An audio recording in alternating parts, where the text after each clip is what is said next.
River TAC meeting to order. And if we could please have a roll call starting to my right. Kevin Meyer, City of Temple Terrace, GIS Specialist. Joe Gross, Code Enforcement, Hillsborough County. Bill Wilkerson, FDP.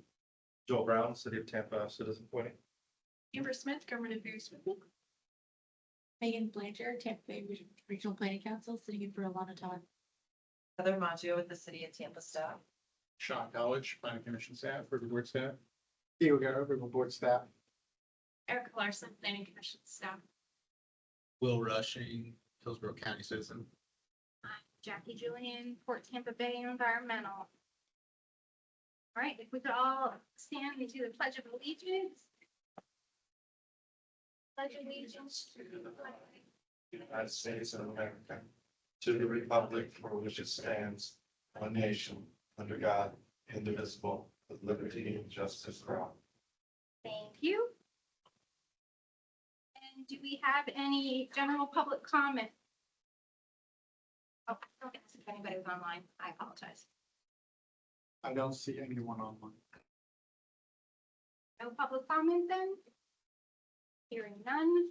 Jackie, you really do a roll call for online. No roll call.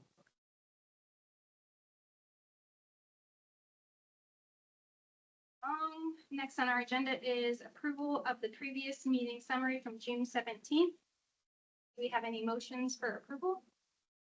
Edits?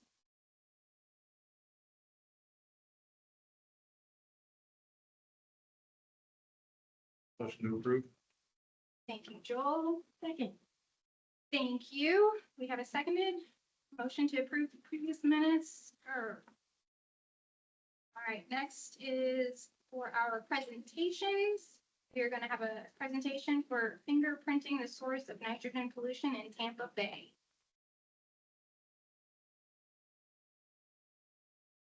Cassidy, Chris, you guys should be able to share your screens. Okay, can you hear me? Yes.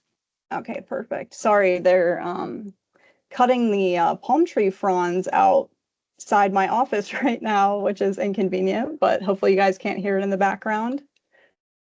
Nope, you're good. Okay. It says only meeting organizers and presenters can share. Okay, perfect. Right window. Oh. Not that one. Just bear with me while I. A second ago, we were seeing your screen. Okay. Seeing your whole screen. All right, perfect. So can you see this, my presentation in viewer's view? Yes. Okay. Hi, everyone. Thank you very much for having me today. My name is Cassidy Troxel, and I'm a research assistant professor at Florida International University, right across Alligator Alley from you all. A little bit about myself. I graduated from FIU in 2023 with my PhD in environmental chemistry. I specialize in water quality, specifically looking at nutrient sources, trying to track them using what we call chemical tracers. So today I'm going to share with you the project that I'm collaborating with Ocean Conservancy on, which is nitrogen fingerprinting in the Hillsborough River. So I guess we'll get started. Okay, so we all know water in and around the city. It's considered the urban water system. And with the urban water system, with the large amount of people and concentrated population, this can bring large amounts of pollutants in one concentrated area. It can get into the groundwater, the surface water, and this can have negative impacts on the ecosystem as well as human health. And Tampa Bay is a large, and specifically Hillsborough Bay as well, is a end member for these urban water systems. Specifically, what I'm going to talk about today is nutrient pollution, which I'm sure you are all well aware of. It is the excess influx of nitrogen and phosphorus into the aquatic environment. In Hillsborough and Tampa Bay, the limiting nutrient is nitrogen. So that's pretty much what we're going to focus on today. And nutrient reduction, it's critical for maintaining the balance of the aquatic and marine ecosystem and preserving water quality, because when we have these excess nutrients, we can have negative consequences such as eutrophication, which is increased frequency of algal blooms, diminished seagrass, and pretty much causing a downward spiral from there, water quality wise. So it's really important for us to focus on mitigating and managing these point sources of nutrient as well as non-point sources. So all of our point sources are, for example, things like wastewater releases from specific points, industrial. Non-point sources are the tricky ones. Those are the surface water runoff from urban environments, as well as the agricultural inputs and so on. So yeah, today we're pretty much going to be talking about both, but specifically honing in on a technique to help us further identify non-point sources of nitrogen. So we chose the Hillsborough River and Bay for this study. Beautiful, beautiful river. I enjoy going there so much and studying this river, but like I said, in this area, nitrogen is the limiting nutrient. And there is so much research, which makes my job of finding sampling locations and finding areas to target specifically in this river. I used a lot of Tampa Bay Estuary Program as well as the Water Atlas to kind of design this study, but the main goal is to really, hit home in understanding the non-point sources. So if you look down at the bottom of the slide here, you can see that 55% of the nitrogen source contributions are coming from non-point sources. So it's our goal within the study to kind of take that non-point source big wedge and start breaking it into actual different loads of non-point sources. So I say water fingerprinting. What I mean by water fingerprinting is just like everyone here, we all have a specific unique fingerprint that is unique to us. It has different patterns, different enclosures, islands. Not one of our fingerprints is the same. Well, you can treat water the same way. Water, each specific source has a unique fingerprint about it. It has different basic water quality parameters. It has different amounts of nutrients. It has different chemical compounds that make it unique to one source or the other. So that's kind of where we have built this concept from. And the evolution of this project in March of 2022, Ocean Conservancy came to me and we proposed this concept of fingerprinting nitrogen sources in the Hillsborough River. We convened over 12 experts from around the US to kind of decide what direction we were going to be taking this in, which analytical techniques were we going to employ in the Hillsborough River. And sampling commenced in 2023, and we had our last sampling event in January 2025. So that's 20 months of samples that we have collected. So in this meeting and further along, we established the technique where we would use historical data to characterize the wet and dry season baselines of the Hillsborough River. We would collect samples for the full suite of nutrient analysis, different chemical tracers, as well as nitrogen isotopic analysis, so N15 analysis. I'm going to be focusing on the chemical tracer analysis today, but you can stay tuned later. In a couple months, we'll be publishing the whole body of work as a whole. So like I mentioned, our goal was to fingerprint sources. So focus, hone in on the hotspots where we see point and non-point sources coming into the river, and also working on refining this technique. And the ultimate goal is to create a mixing model where we can have specific loadings for each point and non-point source. So here is the map of our sampling location. Site 1 is all the way most northern in the Hillsborough River, and Site 23 down to where it discharges into the Hillsborough Bay. So basic water quality parameters that we collected was the typical temperature, dissolved oxygen, salinity, chlorophyll, fluorescent dissolved organic matter, pH, dissolved oxygen. The basic water, the nutrient that were collected were nitrate, nitrite, ammonia, total nitrogen, total phosphorus, soluble reactive phosphorus, total organic carbon, and dissolved organic carbon. The chemical tracers I'll get into a little bit later. And all of this was phase 1 to establish a relationship between the basic water quality parameters, the nutrients, and the chemical tracers. So share a little bit about the basic water quality parameters. We do have influence from the Hillsborough Bay up into the river, less of that in the wet season when we have all the stormwater coming into the system, but it's important for us to note that we do have influence into the river. Obviously very statistically different between the wet and dry season, go into some dissolved oxygen and temperature. This is typical. The dissolved oxygen is lower in the wet season with warmer temperatures, low DO, stormwater coming into the system as well. Temperature, we have obviously elevated levels of temperature, in the wet season versus the dry season. So fluorescent dissolved organic matter and chlorophyll. So this is important to note and something that I'm going to be talking about a little bit later. So FDOM, fluorescent dissolved organic matter, is a very good proxy for the organic matter in the system. And the FDOM concentration is high in this river. A lot of like plant material being from natural sources. So that's going to be something that's important to hit on later when I talk about the organic nitrogen. And seasonal chlorophyll. So we do see elevated chlorophyll levels in the wet season versus the dry season, specifically mid-river.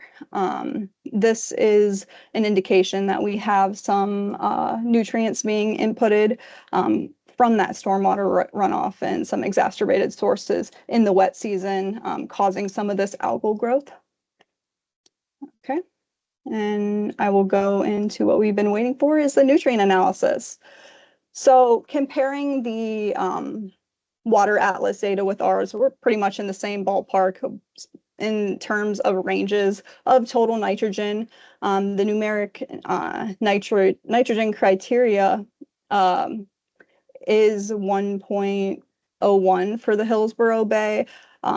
We are below that threshold pretty much in every location within the wet and dry season. Some exceedances, but overall it is below that. And we see that as we go from site 1, which again is the most northern site, all the way down to site 23, we see a kind of trending downwards. And, you know, that's great. A lot of what we're seeing is because the system, a lot of it is heavily bound to it's the organic nitrogen, which we do see elevated up in the swampier area of the river as you go down through the urban environment. But it is also important to note that some of the inorganic forms of nitrogen we see elevated in not the same pattern in different areas. We do see nitrate, which the inorganic forms of nitrogen, which is nitrate, nitrite, and ammonia, they are more bioavailable for the primary producers to use, and what is first used when you have instances of eutrophication. But we do see nitrate elevated at the top of the waterway, all the way up into the swampy area. We can see the trends of nitrate. Again, we have increased inputs up at the top of the waterway, but as well down in the urban environment, we start to have some increases in concentration of nitrite and ammonia. Same thing. So we kind of have hotspots way up at the top of the waterway, as well as right in that urban downtown area. So this is important for us to know and understand, where we have these inorganic forms of nitrogen coming into the system. And phosphorus, because we have the data. So it is below the NNC for total phosphorus at all of the locations, a couple exceedances in the wet season, but everything is primarily lower. And then for soluble reactive phosphorus, it's elevated in the wet season, again, because we have these exacerbated sources coming with the stormwater. Okay, now into the fun part, the chemical tracer analysis. So what is a chemical tracer? So a chemical tracer is something that is unique to the source, stable in the environment, and at high enough concentrations that we can easily detect it. So the specific sources we were targeting with the chemicals we chose were stormwater, specifically in urban environment as well as agriculture, wastewater from new and also old discharges. So new discharges being like sewage leaks, to where old discharges are more like coming from wastewater treatment plants or reclaimed water. And there's not very many septic tanks in the area, but as well as septic tanks. So there's just a list of all the tracers below, ranging from herbicides, pesticides, to personal care products like oxybenzone, avobenzone, pharmaceuticals, artificial sweeteners, and caffeine. So what I did is I developed a method where we can run all of these compounds in one single method.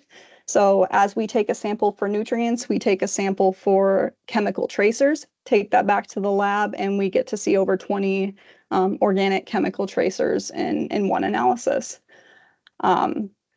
We have very low detection limits on this method, so it makes us be able to see very low levels of it in the environment, which is good.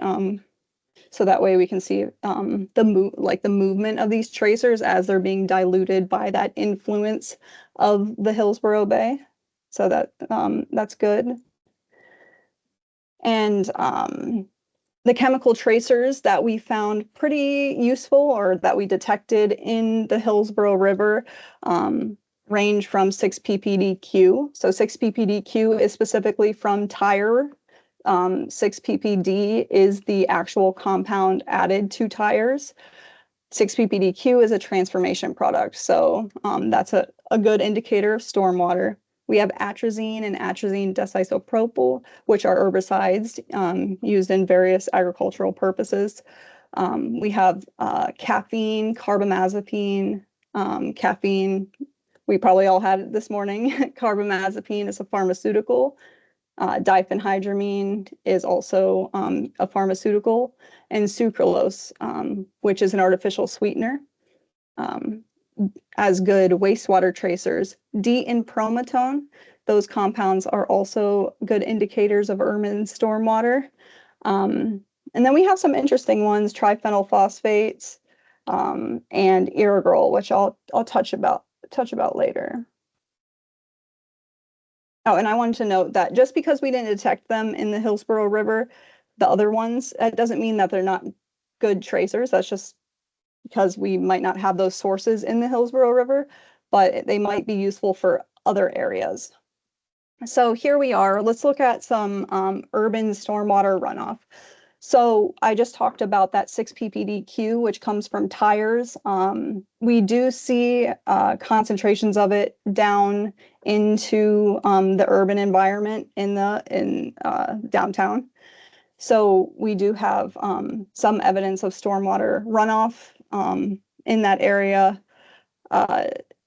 DEET, which is sprayed for mosquito control.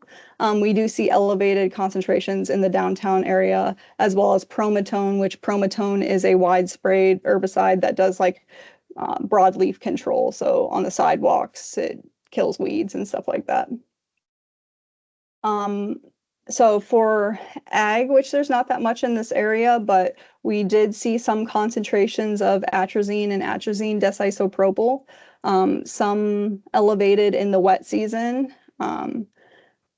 more concentrated, I would say mid-river rather than upper or lower.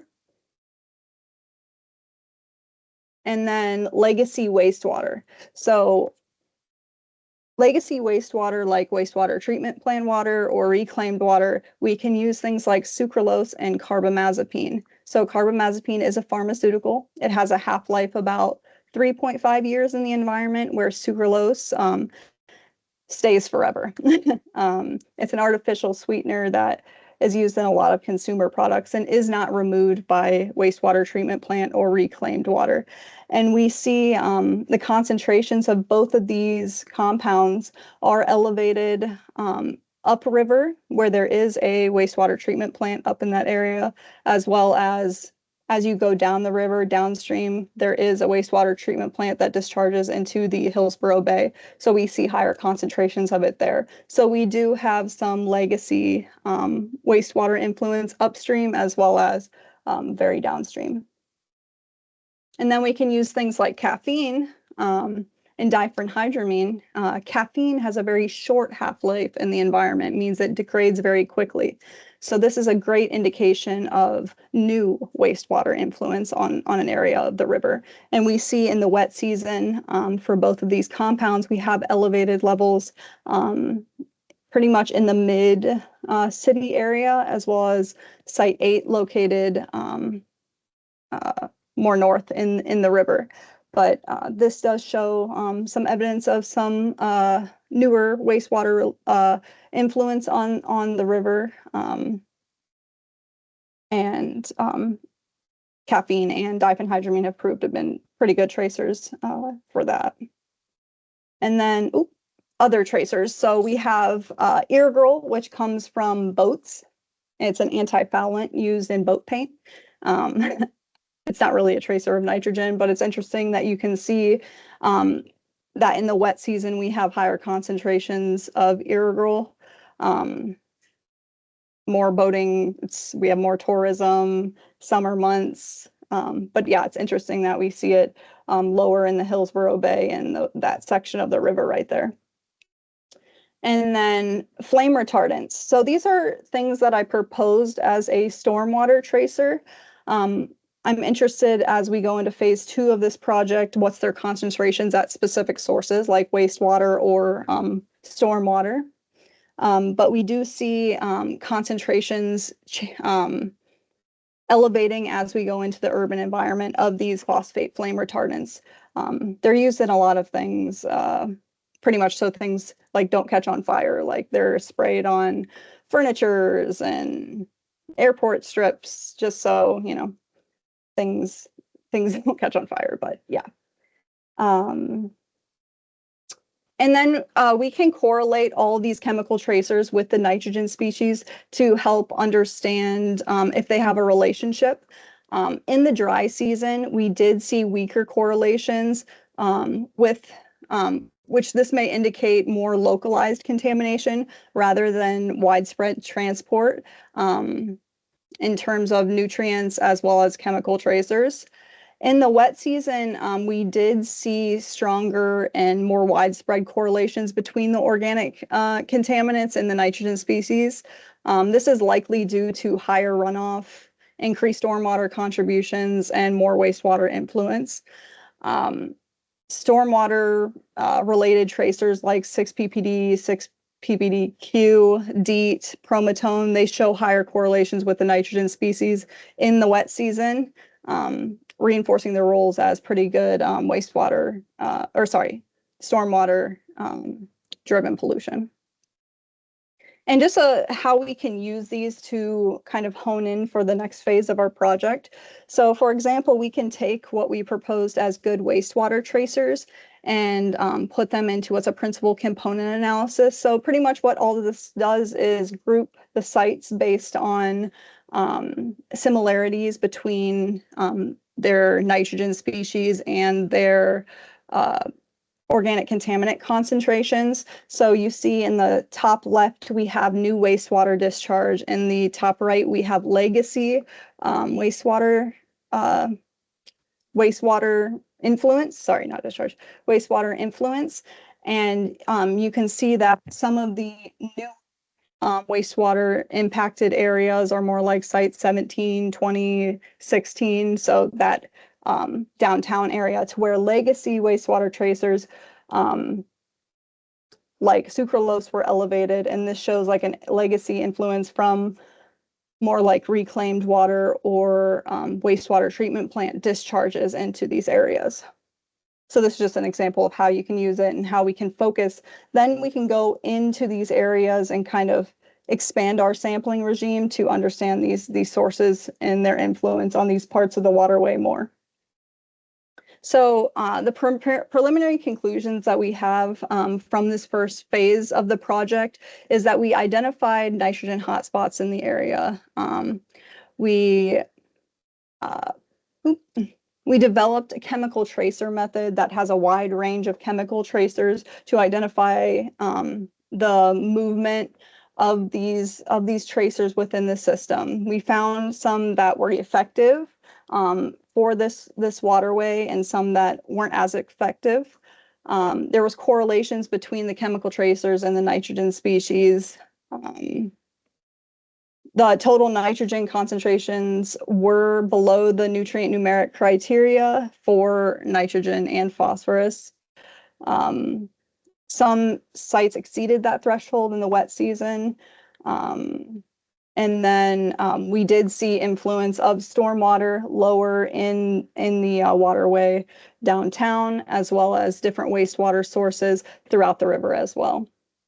So the next steps for this project is we did get funded to do a phase 2. So we are going to revamp the sampling design, localize in on those areas that we did see hotspots of different nitrogen species as well as chemical tracers. We're going to collect the stormwater, groundwater in the area, more of the surface water. And our goal is to collect from these specific sources, find their concentrations at the source, correlate it to what we're seeing in these different areas in the watershed, and be able to do actual source estimates and contributions from each specific source. So we want to take that 55% big block and break it into the fractions of non-point source. Yeah, so we're going to be starting that project this year into next. And we have a lot of different collaborators on this project that have contributed greatly. And yeah, we'll leave the floor open for some questions if you have some. Thank you. Thank you, Cassidy. Yeah. Does anybody have any questions? Yes, ma'am. Heather? Could you tell us who are your collaborators and who funded your phase 1? Yep. So Ocean Conservancy funded the majority of phase 1, as well as we got funding from Tampa Bay Estuary Program to extend the project a couple months as well. Okay, so Tampa Bay Estuary Program has your data then for phase 1? Yes. They have I think it's like 4 months of it. Yes, for the nutrient analysis. Yep.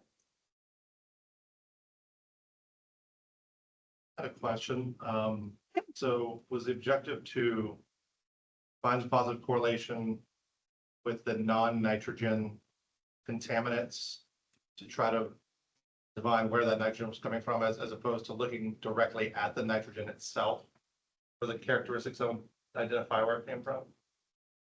Yeah, so you're talking about specifically in phase 2, our objectives? Well, the first one, you were taking you're trying to do the point source. You were looking at the identifying where the source was based on the non-nitrogen Correct. characteristics, right? Yep. But there's certain, maybe it's not the case for all nitrogen, but I know the estuary program did some work with UF 2 or 3 years ago, where they were actually looking at the nitrogen itself and could determine whether they could get assuming they get a control sample, they could tell if it was from this wastewater plant in Clearwater or this wastewater plant in Largo. They could kind of really drill down into the source of that nitrogen. I don't know how they were doing it, but there were certain things there's certain characteristics within that nitrogen. They could say this molecule of nitrogen came from this wastewater treatment plant. We know that. Yeah, so I'm glad you brought that up. So they likely used nitrogen isotopes, Yes. that which sounds right. which we also did in this study. We find that because it's a ratio, so pretty much what you're doing with nitrogen isotopes is you're taking the 15N and dividing it by the 14N. So pretty much you're left with a ratio, and that ratio has a range. So, from, you know, 0.1 to 5, it's considered to be one specific source. From 5 to 10, it's supposed to be another source. From 10 to 15, it's another source. So what we're trying to do with these chemical tracers is give even more information on the specific type of source. With nitrogen isotopes, they can transform quickly in the environment. So it makes it hard to track those sources, specifically just looking at nitrogen isotopes. But chemical tracers, these things are stable in the environment and we can track them for a while. So when the nitrogen species and isotopes can change very quickly, we can use chemical tracers to kind of back up that information and give us more resolution on specifically what sources we have in play. Does that make sense? Yeah. Okay. I got a question. Yeah. On slide, I think it was slide 20 and 21, I got confused. I just need you to help me. Of course. What's the P value? It was like. That's graph that said statistical p-value, and I didn't quite significance. follow that with the graph. Right here. Yeah. Yep, so this is just statistical significance. So in all of the nutrient data in the wet season versus the dry season, we did see statistical significantly that they were different. That's all that was saying. Yeah. So like, for example, if you're looking at this total phosphorus, the concentration that we have in the wet season versus the dry season is statistically different. Can you go to slide 21 too, please? Yep. Oh, this one? Or no, I thought that was This one? it. Maybe go back to. It was like a graph, and I want to say. Okay, yeah, same thing there. is Yep, there, so- like, yeah, so how does that relate to the P value? Yep. So for example, if we're looking at ammonia, the lighter color bar or box plot is for the dry season. The darker one is for the wet season. And the P value, what I did was to try to see if there was statistical difference between the wet and the dry season. If the P value is less than the 0.05, there is a statistical difference. So we can say that in the wet season versus the dry season, the concentrations of ammonia are statistically different. So that means, we have different sources at play in the wet season versus the dry season. We have different, actually different concentrations. Okay, thank you. Yep. I have a question regarding for your analyses. Because it seems like there's been a lot of these nitrogen assessments on Hillsborough River. I know Heather Maggio has done a ton of work with the City of Tampa Stormwater Department, and she sits on the nitrogen consortium. Okay. So we've heard a lot of these research projects over the probably last decade or so. So my question to you is, are you guys reaching out and getting the data that's already been figured out? Are you sharing stormwater outfall locations? So for the stormwater analysis, you can go back and see, yeah, there's a stormwater outfall here. It's already been identified. I know that's probably more than one question per se, but are you guys sharing data, getting data that's already there? Already, all this assessments, the baseline assessments have already been done. Are you getting that data? Are you guys starting from scratch? And then are you getting data from other sources here locally? Yep. So how I kind of picked my sampling locations is I relied heavily on historical data. So what places have people sampled before? So that way I can compare, what we have now to what we, has been historically for the long database that there is for the Hillsborough River, which is amazing. You know, not every location has this, which is why we chose the Hillsborough River to first deploy this technique in.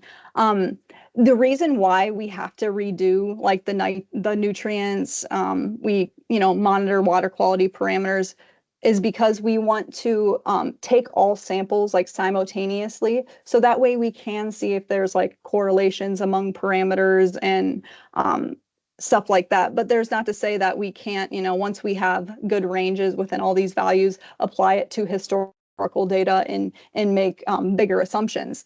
As far as for phase 2 going into the groundwater, the stormwater, we are going to rely heavily on where people that have like stormwater outfall maps, groundwater assessments in the area, so we know what wells are accessible, and also, you know, which ones we're going to actually target in this next phase of the project. Does that answer your question? Yeah, for the most part. Okay. Follow-up question. For Mhm. the samples that you guys did in phase 1, is there a specific section of the river in the river column that you guys are consistently doing? Is there a certain distance away from the shoreline that you guys are doing? Can you speak a little bit about how the baseline data was obtained? Yep. So we collect using sample collection poles. It's, you know, the sample collection pole is like a very large paint stick. It extends out like 14 feet, and we take 30 centimeter below the surface sample, so to avoid that surface micro layer. So yeah, it's surface water 30 centimeters below, about 12 feet into the waterway. Thank you. Yep. Anybody else have any questions? I think just finally too, because there was above and below, was operation of the dam or discharge from the dam taken into consideration, specifically with the data collection points from the base of the dam through, I would say, probably Sulphur Springs. Because Yeah. depending, I mean, there's large times of year where there's no discharge or it's going through the MFL gate, but then there's times when it's 5,000 CFS. Yeah, so when we characterized, we tried to pick a lot of locations before and after the dam, you know, and did it wet season and dry season. In phase 2 of this project, we're actually, each of our sampling locations, we're going to deploy flow meters as well. So that way, we can take the concentrations of nitrogen and the chemical tracers and actually apply flow so we can do those rough estimates. More, sorry, should I say more refined estimates? Are you Yeah. guys gonna be going back and doing some sort of tracking of if the river dam was discharging at that time or not discharging at that time to help with the analysis? I would love to do that. I know that data is available, so for sure, like say we see a spike in the, you know, there was a lot of like, you know, flow, or, you know, we definitely can link this data to the control of the dam, for sure. But yeah, so hopefully in all of our flow meters, we can see when there's a major flux versus not. Well, I just wanted to clarify your phase 1 results. When you normalized your loads, you didn't Yes. see any exceedances in nitrogen for our regulations, did you? Correct. No, we did not. No, there was a couple that were above the concentration NNC, but the median and average was below the criteria. Yeah, so I think that's important to note. Yeah, and we've been seeing Yeah. that for years. Yeah. Yep, but anybody else have any honestly, questions? Cassidy, will you be sharing this PowerPoint with Diego? so these results are actually going to be published within the next month or so. So I can share them, but I would ask that they, you know, they don't go far. But, and I for sure, once this paper is out and published, I would be happy to share that manuscript with you all. We would Hey, y'all, love- this is- Love it if you could. Yeah, this is Chris Robbins with Ocean Conservancy. Yeah, we're happy to share the presentation, but just be aware that the results are embargoed until the publication comes out in a couple months. Understood. Thanks. Thank you. Thank you, Cassidy. Yes, thank you all. Thanks for having me.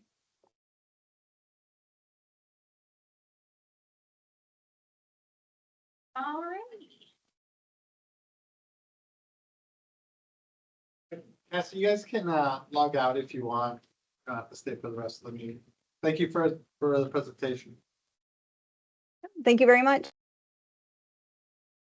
That will be interesting to see like the comparison of data that we already have. Because I know you did a lot of non-reporting source. I want to say a couple We of did years ago. microbial source tracing, and it was specifically for fecal coliforms because That's what it that was. was the primary concern. We've never really had issues in the Hillsborough River for exceedance of nitrogen. Phosphorus, I mean, we did back in the day, and that's why we did a regional assurance, but when you change from absolute, which is the 1999 standard, to the 2008, which is normalizing, you are under the thresholds. When you go to absolute, then you exceed. So it's all the way you analyze whether you're exceeding or not. It's the way you With look at it. numbers. It's how you analyze it, how you look. If you analyze it one way, you're in exceedance of your regulations. If you look at it with normalization for wet and dry, you are not. You have to be very careful how you do that. Thank you. And it was the fecal one that I was thinking. Yeah, that's the one that we are concerned with here in HR. All right, wonderful. All right, next on our agenda is the consistency recommendation for marine construction permits. And we have one EPC project for a seawall replacement. Michael, do you want to give a summary real quick? Yeah, so minor work permit 80756 was for the installation of a replacement seawall within 18 inches of the existing seawall located at 2414 North Riverside Drive, Tampa. Other than that, there really wasn't anything to do on this. Anyone have any questions or comments on this permit? Everything looked good to me, sir.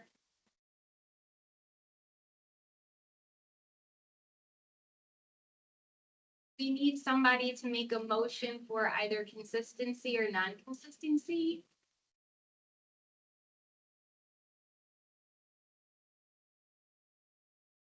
I love to do it for the EPC permits. Move to find consistent. Any seconded? Second. Thank you, Joel.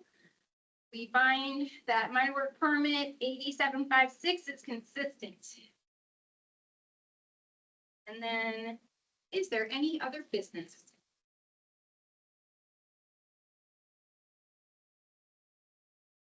So, two things, Cassidy put her, contact information. I'll send that out to everyone in case anyone wants to reach out and, ask further questions.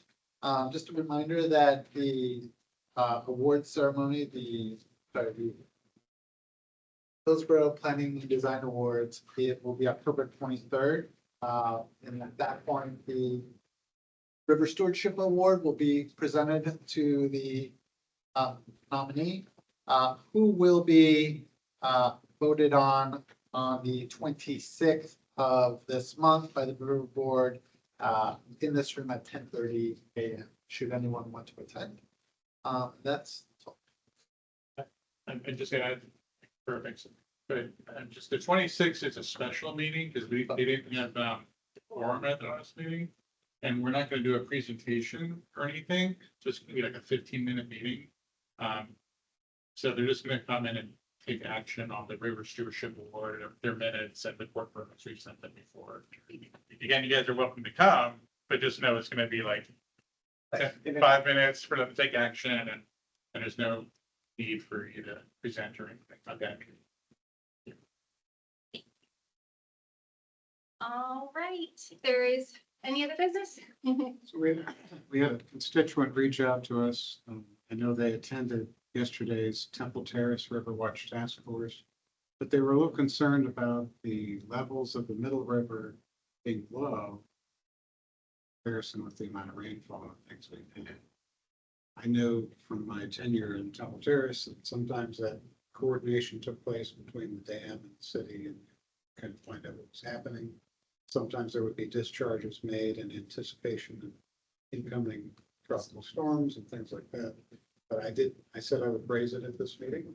I didn't know if there had been any conversations, any changes, any protocols.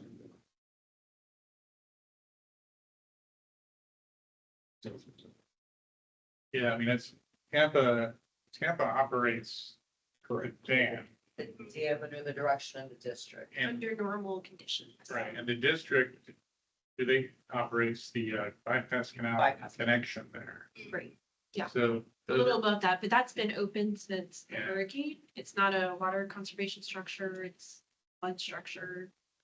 Joel, feel free to add or correct anything on this, but I don't think the city is releasing a drop of water more than they have to right now. yeah, I think it's just, I got an email from a resident on North River Hills Drive last week, and I heard about it last night at the Temple Terrace River Task Watch meeting. Just the rainfall is low. We're more than halfway through the wet season, but it has been dry. The headwaters for the Hillsborough River, the Withlacoochee and Green Swamp area are abnormally dry for this time of year, which means, of course, Hillsborough River is going to be a little bit lower. It is not the lowest it's ever been. Before the hurricanes last year, it was lower, and it was actually lower last month as well. It's just not rising as much right now. The aquifer is about 44% full last week. Last year, we were at 67% full because we had just gotten done with Hurricane Debbie and we're heading into Hurricane Helene. So it's just hard for, I think, too, especially with the comparison of our previous, wet tropical season. There's just an extra big drop from last year, which I think is exacerbating the difference. The resident is on Puritan, which is going to be outside the city limits. But we did refer the residents that are, closer to, the dam that the city of Tampa operates. We did send it to them. Our structure operations folks. And one more thing I forgot, the Hillsborough River Recovery Strategy Stakeholder Meeting will be the draft results will be presented to the Swift Mud Board on the 27th, and Erica will be attending that meeting. Present that to you all. That point, my day job, title sponsor for the Planning and Design Award, so I earmark a table for this committee to attend if those would like to join. And then we have 8 seats for that. So I don't know, try to make sure we have a seat or 2 for the award recipient. If need be, I know we had Dr. Brown and his wife last year. So that would give us, 5 or 6 or so. So if you're interested in going, just let me know. And then we still might have some overflow on the other side. I take one table right out of the gate and make sure that it's, reserved for this group because they're the ones that are doing the Lord's work here. And I understand we can't be comped all the time, but it's just a good opportunity. I know we really enjoyed it last year. I think a few members came. Last year was also just right after the hurricanes too, I think, if I'm not mistaken. Yeah. So it was a little bit it might have been one of the first events that stayed on schedule, or maybe it did get rescheduled. I can't even remember. It's not It scheduled. was, but it was right after. Yeah. We were all a little bit war weary at that point, so I understand why some weren't available, but it was a good time, and just let me know, and we have plenty of time between now and then to figure it out. That is very generous of Tico and you. Thank you very much. Thank That's you. great. Thank you. And tickets are on sale August 25th. Sold out last year though, so. Get your tickets now. Sometimes it depends on the other awards, maybe see if the blend of ours, but sometimes there's certain award recipients that just bring the house, they'll show up with 3 or 4 tables worth of folks and just, have to look across the entire spectrum of the awards that the commission, you know, has out there. It's broad, it's cool. If you've never gone to one of these design awards, it's really interesting because it's all the local community redevelopments, improvements, special project designs. So there's a lot of innovative design and new eco-green designs that are being showcased for these new developments that are winning these awards. So if you've never gone and you don't know about any of the local improvement projects, it's definitely a great time to kind of learn where the future is going with the development. And when we give the River Stewardship Award, you know, is on stage to the recipient and they award panel, all the TAC members, river members who attend can go up, we ask you to go up on stage too. You don't have to if you You don't. don't have to, but, you know, it's an opportunity to go up on stage.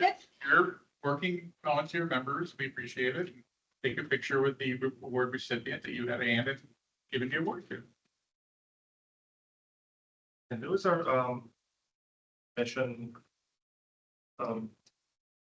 steward, probably not the right word, who's our person from the planning commission that's appointed that's on the river board? The TAC person officially right now is Lauk, is his last name, Commissioner Lauk. Jess Lauk, is that the gentleman? Okay, Jess Lauk. He has not attended one meeting since he was given that position. He is actually leaving the planning commission. He, his seat was up for renewal and he didn't get his application in time. So there's gonna be a new, I think that's not sure, is he a city of Tampa? The city commission. I think it might be a city of Tampa appointee to the planning commission. Not sure. this last year we did have Commissioner Simon. She joined us Steven. last year. Yes, she was city of Tampa too, but she's still on. Yeah, she's city of Tampa appointee to the planning commission. She's no longer the one, it's just Lau.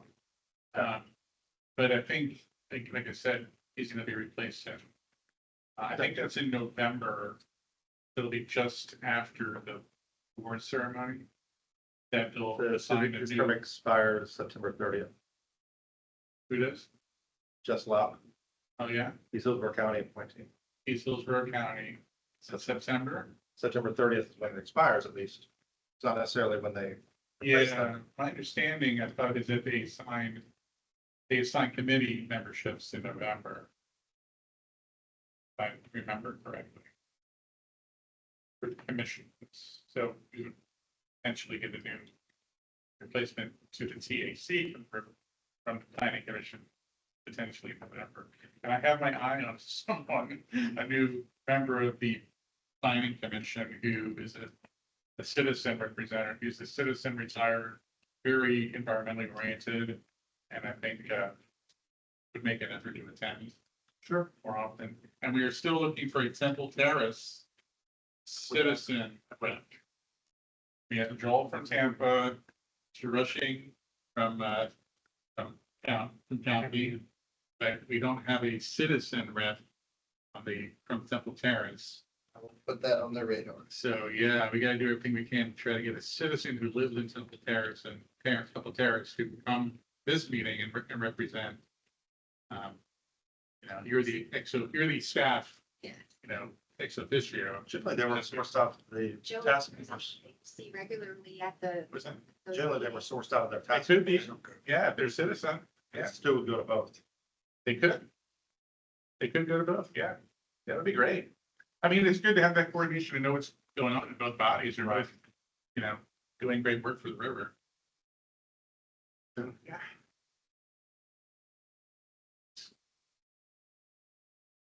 Any other new business, other business? Right, hearing none, we are adjourned. Have a great rest of your Tuesday. Don't forget to grab your parking pass from Diego. Thank you for reminding. That- It's at like 21 and a half.